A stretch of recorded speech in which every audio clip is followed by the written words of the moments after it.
Mr. Speaker Pro Tem, with great respect for this institution, as chairman of the Democratic Caucus, I am directed by the vote of that caucus to present for election to the office of the Speaker of the House of Representatives the name of the Honorable Hakeem Jeffries, the pride of Crown Heights, a representative from the state of New York.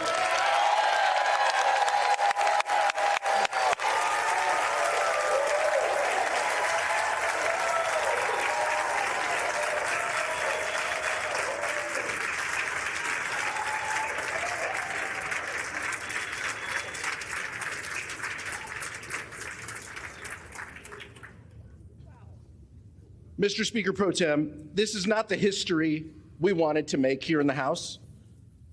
It's something that none of us imagined when we were sworn in to this office. We are here because the House has been thrown into chaos. We are here because this hallowed chamber has been led to a breaking point by two dangerous forces: extremism and partisanship.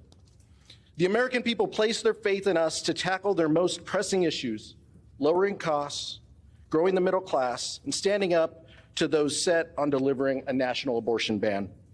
The choice before us is simple: come together on a bipartisan path forward or take us over the cliff.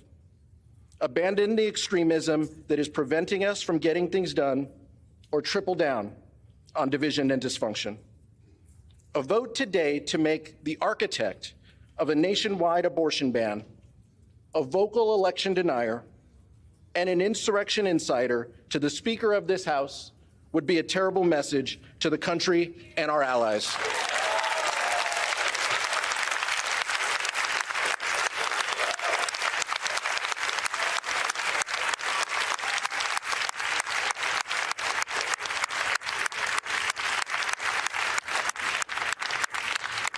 Mr. Speaker, it would send an even more troubling message to our enemies, that the very people who would seek to undermine democracy are rewarded with positions of immense power.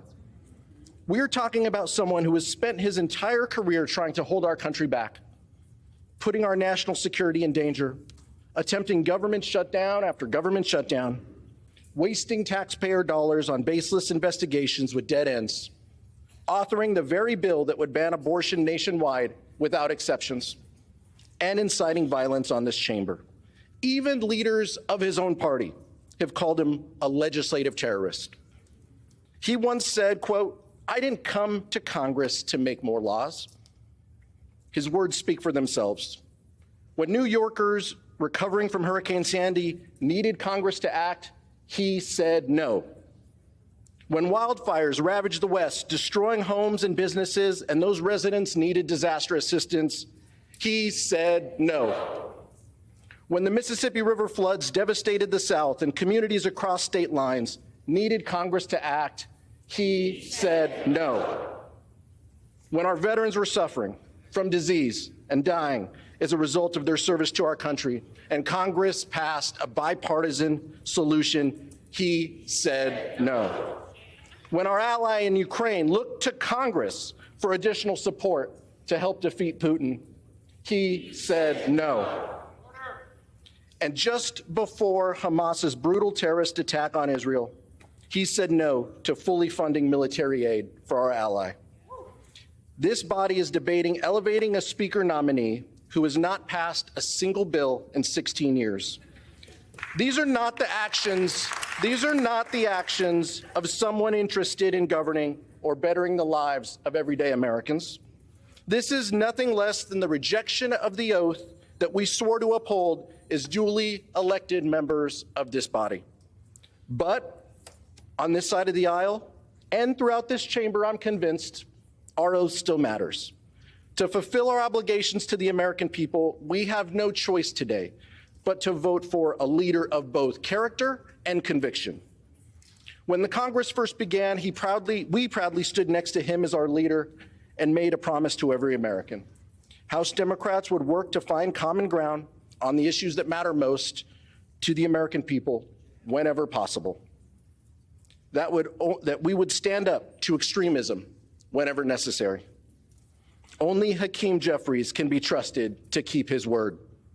Only Hakeem Jeffries can lead us out of the chaos and towards a path of governance. It brings me immense pride to nominate our friend, the Democratic leader, Hakeem Jeffries, as Speaker.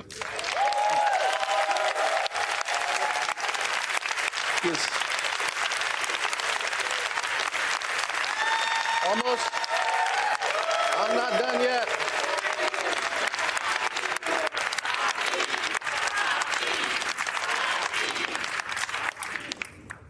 He may just be the candidate with the most votes, but he is also the candidate with the most credibility.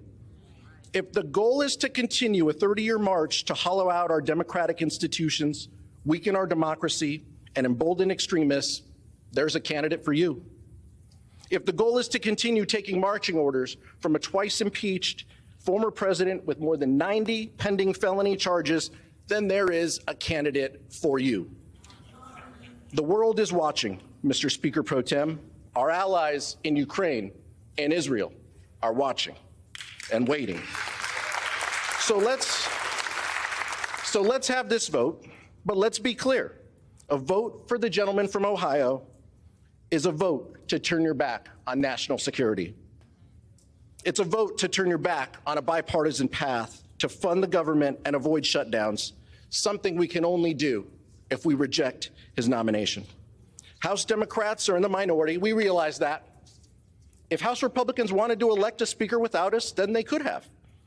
There is still a path forward for both Democrats and Republicans to come together to elect a speaker who can unite us behind a common purpose, keeping the government open on a bipartisan compromise that won more than 300 votes just 4 months ago in this chamber, taking up an up or down vote on help so Israel can defeat Hamas and Ukraine can defeat Putin, and reassuring the American people that their legislators have their backs.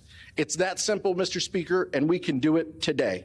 Let's work together. Let's elect a speaker who will reach out a hand of bipartisanship and deliver for the American people. That is why, once again, Mr. Speaker Pro Tem, I'm proud to nominate Hakeem Jeffries for Speaker.